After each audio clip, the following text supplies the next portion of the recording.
എല്ലാ സഹോദരി സഹോദരന്മാർക്കും എൻ്റെ വിനീതമായ നമസ്കാരം. ഞാൻ ഷൈബു. എൻ്റെ വേദമണി മുത്തുന്ന യൂട്യൂബ് ചാനലിലെ പുതിയൊരു വീഡിയോയിലേക്ക് നിങ്ങൾക്ക് ഏവർക്കും എൻ്റെ ഹൃദയം നിറഞ്ഞ സ്വാഗതം.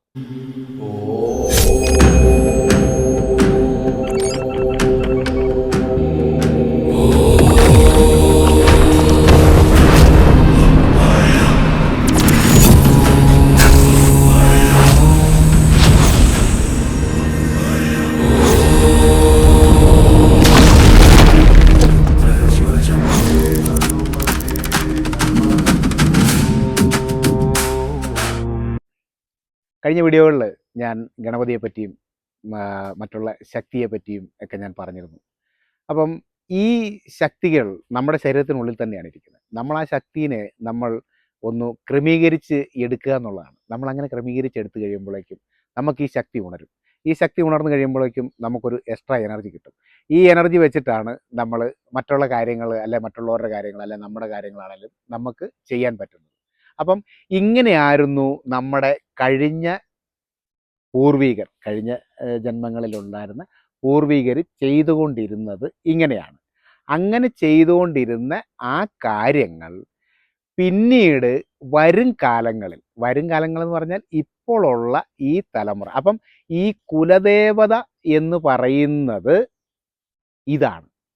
ഈ നമ്മുടെ കഴിഞ്ഞു പോയ പിതാക്കന്മാർ അവരുടെ ഉള്ളിലുള്ള ശക്തിയെ ഉണർത്തി നമ്മുടെ കുടുംബങ്ങളിൽ കഷ്ടങ്ങളും നഷ്ടങ്ങളും ബുദ്ധിമുട്ടുകളും പ്രയാസങ്ങളും സങ്കടങ്ങളും വന്നപ്പോൾ ആ സങ്കടങ്ങളെയും ബുദ്ധിമുട്ടുകളെയും ഒക്കെ മാറ്റാൻ വേണ്ടി ഈ ശക്തിയെ നമ്മൾ ആർജിച്ചെടുക്കുകയും, നമ്മളെന്ന് പറയാൻ നമ്മളുടെ പിതാക്കന്മാർ, നമ്മുടെ കുടുംബത്തിലുള്ള ആരെങ്കിലും ഈ ശക്തി നമ്മുടെ സങ്കടങ്ങൾ കണ്ടല്ല, നമ്മുടെ കുടുംബത്തിലെ സങ്കടങ്ങൾ കണ്ട് ഈ ശക്തിയെ അവരാർജിച്ചെടുക്കുകയും ആർജിച്ചെടുത്തതിന് ശേഷം അതിനകത്ത് കൂടുതലും പ്രാധാന്യങ്ങൾ കഴിഞ്ഞ കാലങ്ങളിൽ കൂടുതലും പെണ്ണുങ്ങൾക്കെന്ന് പറഞ്ഞാൽ നമ്മുടെ മുത്തശ്ശിമാർക്കാണ് അതിനകത്ത് പ്രാധാന്യം ഉണ്ടായിരുന്നത്.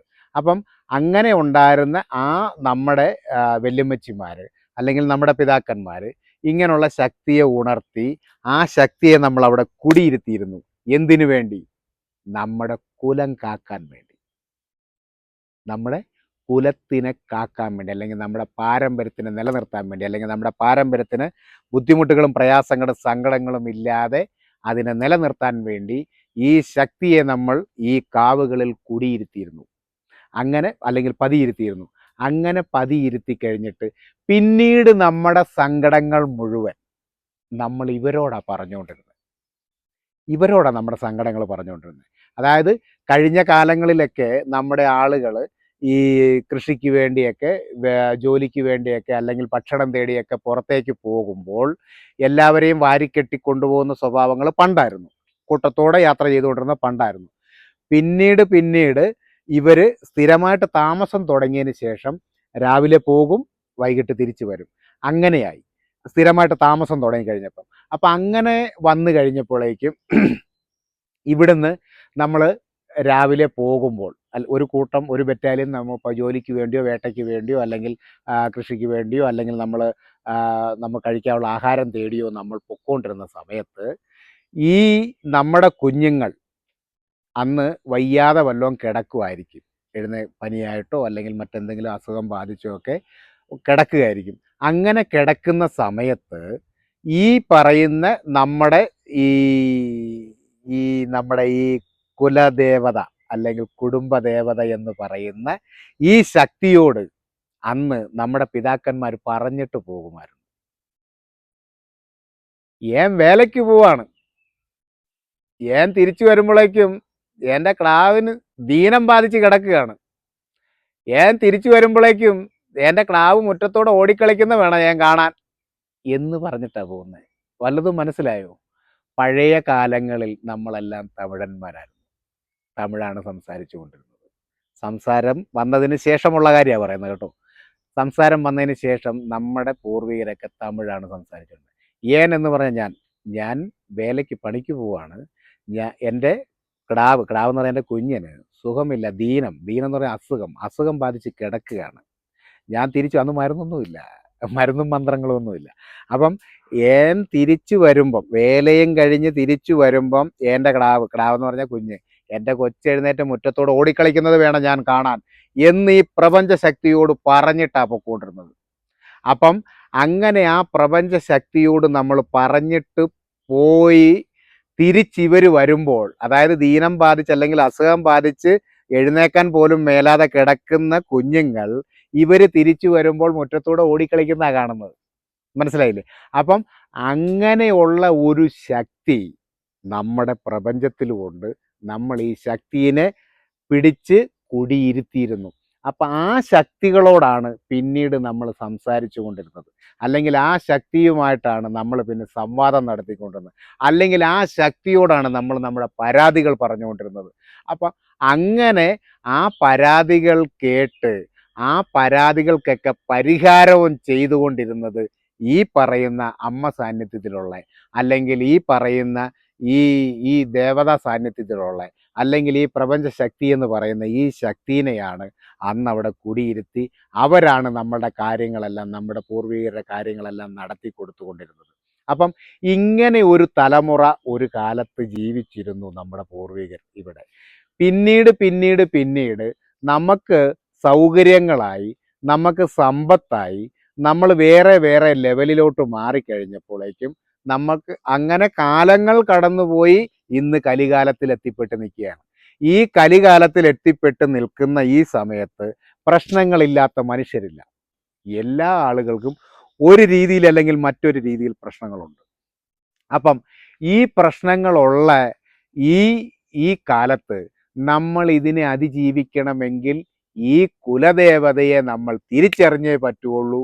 കുലദേവതയെ നമ്മൾ പ്രീതിപ്പെടുത്തിയേ പറ്റുള്ളൂ. കാരണം ഈ കുലദേവത ഇല്ലെങ്കിൽ ഇവിടെ ഒരുത്തനും പിടിച്ചു നിൽക്കാൻ പറ്റില്ല. ഇനി നമ്മുടെ നാട് കോട്ടയത്തോ കൊല്ലത്തോ കോഴിക്കോടോ ആയിക്കോട്ടെ, നമ്മളെല്ലാവരും അമേരിക്കയിൽ പോയി സെറ്റിലായി, അല്ലെങ്കിൽ മറ്റെവിടെയെങ്കിലും സ്വിറ്റ്സർലാൻഡിലോ ജർമ്മനിയിലോ ജപ്പാനിലോ എവിടെയെങ്കിലും പോയി നമ്മൾ സെറ്റിലായെന്ന് വെച്ചു, നമ്മുടെ കുലദേവത നമ്മളെ വിട്ടു പോവില്ല. നമ്മളെ വിട്ടു പോവില്ല. നമ്മൾ ഏത് രാജ്യത്ത് 7-ാം കടലിനക്കരെ പോയി നമ്മൾ സെറ്റിലായാലും, അവിടെ പോയി താമസിച്ചാലും, ഇവിടുത്തെ എല്ലാം വിറ്റുപിറക്കി പോയാലും, നമ്മൾ സ്ഥലം വിൽക്കുമ്പോൾ നമ്മുടെ കുലദേവതനെ നമ്മൾ വിൽക്കുന്നില്ല. കുലദേവതനെ ആരും കാശ് കൊടുത്ത് വാങ്ങാറുമില്ല. അതുകൊണ്ട് നമ്മൾ എവിടെ പോകുന്നു, നമ്മൾ ഏത് നാട്ടിൽ ജീവിക്കുന്നു, നമ്മളിനിയിപ്പം വെളിയിലാണെങ്കിലും ഇവിടെയാണെങ്കിലും, നമ്മൾ വാടകയ്ക്കാണെങ്കിലും, എനിക്ക് സ്വന്തമായിട്ട് സ്ഥലമില്ല, അതുകൊണ്ട് എനിക്ക് കുലദേവത ഇല്ലെന്നൊന്നും പറയാൻ പറ്റില്ല.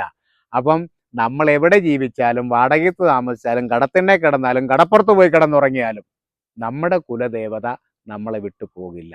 ഇത് പിതാക്കന്മാർ ധ്യാനിച്ച് ആവാഹിച്ച് പിടിച്ചിരുത്തിയിരിക്കുന്നതാണ് ഇവരെ, നമ്മളെ കാക്കാൻ വേണ്ടി, നമ്മുടെ കുഞ്ഞുങ്ങളെ കാക്കാൻ വേണ്ടി. അപ്പം അങ്ങനെയുള്ള ഈ കുലദേവതകളെ നമ്മൾ തിരിച്ചറിഞ്ഞില്ല എങ്കിൽ, അല്ലെങ്കിൽ നമ്മൾ അവർക്ക് വേണ്ടത് കൊടുത്തില്ല എങ്കിൽ, നമ്മൾ അവരെ വിളിച്ചില്ല എങ്കിൽ, നമ്മൾ അവരെ മാനിച്ചില്ല എങ്കിൽ, അവർ നമ്മളെ കാക്കത്തില്ല, നമ്മളെ നോക്കത്തില്ല, നമ്മളെ അന്വേഷിക്കത്തില്ല. നമുക്ക് വേണ്ട കഷ്ടങ്ങളും ദുഃഖങ്ങളും ദുരിതങ്ങളും തന്നെ നമുക്ക് തന്നുകൊണ്ടിരിക്കും. നമ്മുടെ കയ്യിൽ പൈസ വന്നാൽ നമ്മുടെ നിൽക്കും. നമ്മൾ എത്ര ലക്ഷം രൂപ നമ്മൾ സമ്പാദിച്ച് വെച്ചെന്ന് പറഞ്ഞാലും ഇതൊന്നും നമുക്ക് ഉപകാരപ്പെടത്തില്ല. അതായത് നമ്മളൊരു കാര്യത്തിന് വേണ്ടി എടുത്തു വെച്ചാൽ ഇത് നമുക്ക് ഉപകാരപ്പെടത്തില്ല. കുടുംബത്ത് സ്വസ്ഥത ഉണ്ടാകത്തില്ല.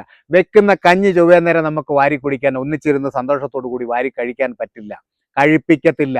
അപ്പം അങ്ങനെയുള്ള ഒരുപാട് പ്രശ്നങ്ങൾ നമുക്ക് ഈ കലികാല ജീവിതത്തിൽ നമുക്ക് മുന്നോട്ട് വന്നുകൊണ്ടിരിക്കുന്ന ഈ സമയത്ത് നമ്മൾ നമ്മുടെ കുലദേവതയെ നമ്മൾ തിരിച്ചറിയണം. നമ്മൾ അവരെ വിളിക്കണം. നമ്മൾ അവർക്ക് വേണ്ടത് കൊടുക്കണം. കൊടുക്കാതെയൊന്നും നമ്മൾ പിടിച്ചു നിൽക്കില്ല. നമ്മുടെ പ്രശ്നങ്ങളും തീരില്ല.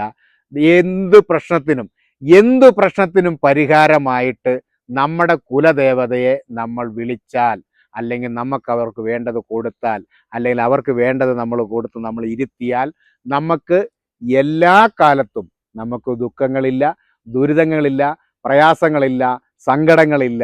സമാധാനത്തോടു കൂടിയും സന്തോഷത്തോടു കൂടിയും നമ്മൾ ജീവിക്കണമെങ്കിൽ നമ്മൾ ഈ കുലദേവതയെ തിരിച്ചറിയണം.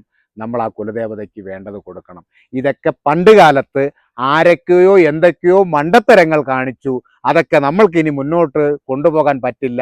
ഇതാര് നോക്കും, ആര് കൊണ്ടുപോകും എന്നൊക്കെ നമ്മൾ ചോദ്യങ്ങൾ ചോദിച്ചാൽ ഈ ചോദ്യത്തിനൊന്നും ഉത്തരമില്ല. ഇത് നിങ്ങൾ തന്നെ ചുമക്കണം, നിങ്ങളുടെ പാരമ്പര്യം തന്നെ ചുമക്കണം. ചുമന്നേ പറ്റൂ.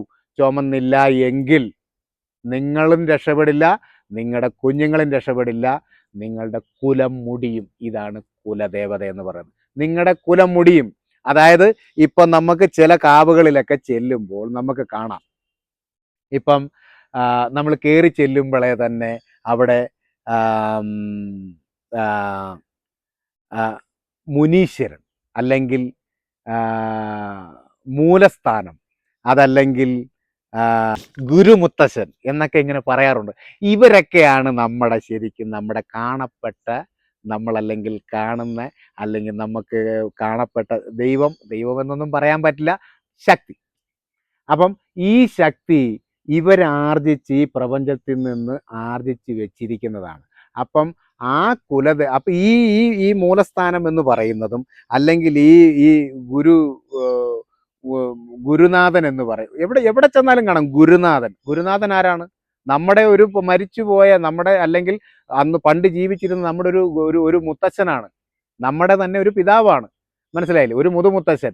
ആ മുത്തശ്ശൻ ഈ ശക്തിയെ ധ്യാനത്തിലൂടെ ആർജിച്ചെടുത്ത് ഇരുത്തിയിരിക്കുന്നതാണ് അവിടെ. അപ്പം ആ ഗുരുനാഥന്റെ സാന്നിധ്യത്തിലാണ് മറ്റുള്ള ദേവതകൾ പോലും അവിടെ ഇരിക്കുന്നത്. മനസ്സിലായില്ലേ? ഈ ഗുരു സാന്നിധ്യത്തിൽ ഇരിക്കുന്ന ഈ ഗുരുനാഥന്റെ കീഴിലാണ് മറ്റുള്ള അവിടെയുള്ള സാന്നിധ്യങ്ങൾ മുഴുവൻ ഇരിക്കുന്നത്. അപ്പം ഈ സാന്നിധ്യത്തിൽ നമ്മൾ അന്നത്തെ കാലത്ത് ഇവരെ നിലനിർത്തിക്കൊണ്ട് പോയിരുന്നു, കാവുകളെ നിലനിർത്തിക്കൊണ്ട് പോയിരുന്നു, ഇവരെ നമ്മൾ പതിയിരുത്തിയിരുന്നു. അപ്പം അങ്ങനെ പതിയിരുന്നതിൻ്റെ പേരിൽ നമുക്കിവർ അനുകൂലമായിട്ട് നിന്നിരുന്നു. ഇന്നും ചില ആളുകൾ ഇതിനെ നല്ല രീതിയിൽ പ്രവർത്തിപ്പിച്ച് മുന്നോട്ട് കൊണ്ടുപോയിക്കൊണ്ടിരിക്കുന്നുണ്ട്. എന്നാൽ ചിലർ അവരുടെ സ്ഥലങ്ങളെല്ലാം വിറ്റുപെറുക്കി കളഞ്ഞു. അങ്ങനെയുള്ള കാര്യങ്ങളിലൂടെയാണ് ചിലരൊക്കെ പൊയ്ക്കൊണ്ടിരിക്കുന്നത്. മറ്റു ചിലർ ഇതിന് എനിക്ക് ചുമക്കാൻ പറ്റില്ല എന്നും പറഞ്ഞുകൊണ്ട് ആരെയെങ്കിലും പ്രശ്നക്കാരെ വിളിക്കും. പ്രശ്നക്കാരൻ വന്നിട്ട് പറയുന്നത് എന്താണ്? ആവശ്യമില്ലാത്ത വയ്യാവേലിയൊക്കെ ഒപ്പിച്ച് വെച്ചിരിക്കുകയാണ്, നിങ്ങൾക്കിതിൻ്റെ വല്ല കാര്യമുണ്ടോ? ഇതൊക്കെ ഇനി ആര് നോക്കും, ആര് ചുമക്കും? നിങ്ങളൊരു കാര്യം ചെയ്യും, ഇതെല്ലാം കൂടെ തൂത്തുവാരിയെടുത്ത് ആറ്റിക്കൊണ്ട് ഒഴുക്കിക്കള, അതല്ലെങ്കിൽ അവിടെ കൊണ്ടക്കള, ഇവിടെ കൊണ്ട് ഒഴിവാക്ക്. എന്നിട്ട് നിങ്ങൾ ഇതിൽ നിന്ന് ഒഴിവായാലേ നിങ്ങൾക്ക് കാര്യങ്ങൾ നടക്കത്തുള്ളൂ. ഇങ്ങനെ പോയവരെല്ലാവരും ഇപ്പം പെട്ട് നിൽക്കുകയാണ്. എനിക്കറിയാം, ഒരുപാട് പേര് എന്നെ തേടി എൻ്റെ സാമീപ്യം തേടി വരാറുണ്ട്, ഒരുപാട് പേര്. അപ്പം അതുകൊണ്ട് തന്നെ എനിക്കറിയാം, മിക്കവരും വിദേശികളൊക്കെയാണ് വരുന്നത്. കാരണം അവരിതെല്ലാം വിറ്റുപേർക്ക് അവർ വിദേശത്ത് പോയി സെറ്റിലായിരിക്കും. അവിടെ ചെന്നിട്ടോ വല്ല രക്ഷയുണ്ടോ? പണിയുന്നുണ്ട്, ഭാര്യയും ഭർത്താവും തന്തയും തള്ളയും എല്ലാം പണിയെടുക്കുന്നുണ്ട്, ഇഷ്ടം പോലെ കാശും കിട്ടുന്നുണ്ട്. 1 രൂപ അവർക്ക് ഉപകാരപ്പെടത്തില്ല. 1 രൂപ, ലക്ഷങ്ങൾ ഉണ്ടാക്കുന്നവരാ, 1 രൂപ ഉപകാരപ്പെടത്തില്ല. കാര്യം എന്താണ്? കുലദേവതയുടെ പ്രശ്നമാണ്. ഇവർ ചെന്നിന് മറ്റൊരു സ്ഥലത്ത് ചെന്ന് നോക്കുമ്പോഴും ഇത് തന്നെയാണ് പ്രശ്നം. നിങ്ങൾ തന്നെ നിങ്ങളുടെ മനസ്സിൽ നിന്ന് നിങ്ങളുടെ അങ്കലൊന്ന് കൈവച്ച് നിങ്ങളോട് തന്നെ ഒന്ന് ചോദിച്ചു നോക്ക്. നിങ്ങൾ ആരെങ്കിലും എപ്പോഴെങ്കിലും ഒരിക്കലെങ്കിലും നിങ്ങളൊരു പ്രശ്നക്കാരനെ തേടി അല്ലെങ്കിൽ ഒരു ജ്യോത്സ്യനെ തേടി നിങ്ങൾ പോയിട്ടുണ്ടാകും. ആ പോകുന്ന നിങ്ങളോട് ആദ്യം പറയുന്നത് എന്താണെന്നറിയാവോ? നിങ്ങൾക്ക് കുലദേവതയുടെ ദോഷമുണ്ട്, അതല്ലെങ്കിൽ നിങ്ങൾക്ക് സർപ്പദോഷമുണ്ട്. ഇത് രണ്ടും ഓൾറെഡി ഉള്ളതാണ്. കാരണം ഞാൻ ആദ്യകാല വീഡിയോകളിലൊക്കെ പറയുന്നുണ്ട്, കാവുകൾ എന്താണെന്നും സർപ്പക്കാവുകൾ എന്താണെന്നും സർപ്പത്തിൻ്റെ സാന്നിധ്യം എന്താണ് നമുക്കുണ്ടായിരുന്നതെന്നൊക്കെ ഞാൻ ആദ്യ വീഡിയോകളിലൊക്കെ പറയുന്നുണ്ട്. അപ്പം ഇങ്ങനെയാണ് നമ്മുടെ കുലദേവതയുടെ ഒരു സിസ്റ്റം. ആ സിസ്റ്റം അനുസരിച്ച് നമ്മൾ പോയില്ല എങ്കിൽ നമ്മൾക്കാർക്കും ഒരു കാലത്തും ഒരിക്കലും രക്ഷപ്പെടാൻ പറ്റില്ല. ഇനി നിങ്ങൾ തന്നെ നിങ്ങൾക്ക് ചെയ്യാൻ, ഇതൊന്നും ഞാൻ ചെയ്യേണ്ട കാര്യമല്ല, ഞാൻ നിങ്ങൾക്ക് ചെയ്തു തരേണ്ട കാര്യവുമല്ല.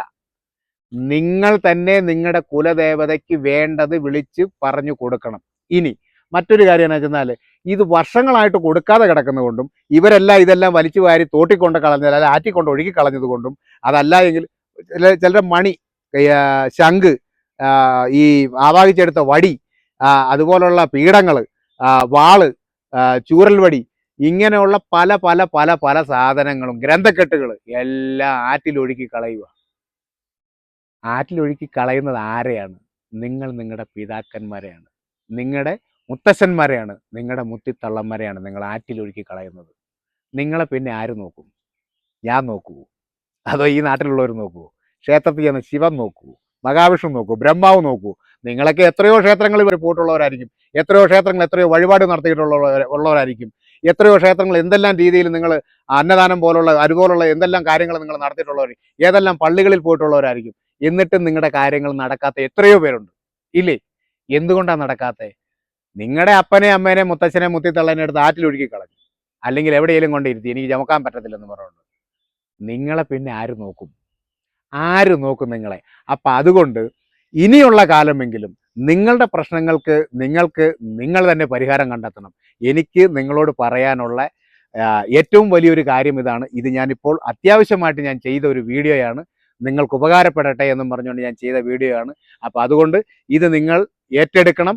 ഈ വരും തലമുറ കൊച്ചുകുട്ടികളോടൊക്കെ എനിക്ക് പറയാനുള്ളത്, ഇതൊക്കെ വെറും ഒരു എന്താ പറയുക, ഒരു വെറും നിസ്സാരമായിട്ട് ഇതിനെയൊക്കെ കാണാതെ നിങ്ങൾ ഇതിനെ ഏറ്റെടുക്കണം. നിങ്ങളിത് അന്വേഷിച്ച് നിങ്ങൾ പോകണം, നിങ്ങൾ കണ്ടെത്തണം. ഇനിയിപ്പോൾ കണ്ടെത്താൻ പറ്റാത്തവരുണ്ടെങ്കിൽ, അല്ലെങ്കിൽ ചെയ്തിട്ടും ഏൽക്കാത്തവരുണ്ടെങ്കിൽ നിങ്ങൾ എന്നെ വിളിക്കുക, ഞാൻ വരാം. നിങ്ങളെ കൊണ്ട് തന്നെ ഞാൻ ചെയ്യിപ്പിക്കാം. നിങ്ങളുടെ ഗുരുമുത്തശ്ശന്മാരെ അല്ലെങ്കിൽ നിങ്ങളുടെ ഈ കുലദേവതേനെ അവർക്ക് പെടുന്ന രീതിയിൽ ഞാൻ വന്ന് ചെയ്തു തരാം. നിങ്ങൾക്ക് സമ്മതമാണെങ്കിൽ നിങ്ങൾ എന്നെ വിളിക്ക്, ഞാൻ വന്നത് ആരാണെന്നും എന്താണെന്നും കണ്ടുപിടിച്ചു തരാം. നിങ്ങളെ കൊണ്ട് തന്നെ പൂജകൾ ചെയ്യിപ്പിക്കാം. പൂജ എന്ന് പറയാൻ പൂജ ഒന്നും അല്ലെന്ന്, നമ്മൾ കഴിക്കുന്ന എന്തോ അത് അവർക്ക് കൊടുക്കുക, അത്രയേ ഉള്ളൂ. അത് കൊടുത്താൽ അവർ പ്രീതിപ്പെടും. അത് ഒരു പ്രാവശ്യമല്ലേ, 2 പ്രാവശ്യമല്ലേ, 3 പ്രാവശ്യം നമ്മൾ ചെയ്ത് കഴിയുമ്പോഴേക്കും നമുക്ക് അനുകൂലമായിട്ട് അവർ വരും. നമുക്ക് വേണ്ട കാര്യങ്ങൾ അവരോട് പറഞ്ഞു കഴിഞ്ഞാൽ അവർ നമുക്ക് തടസ്സങ്ങളില്ലാതെ ചെയ്തു തരും. ഇനി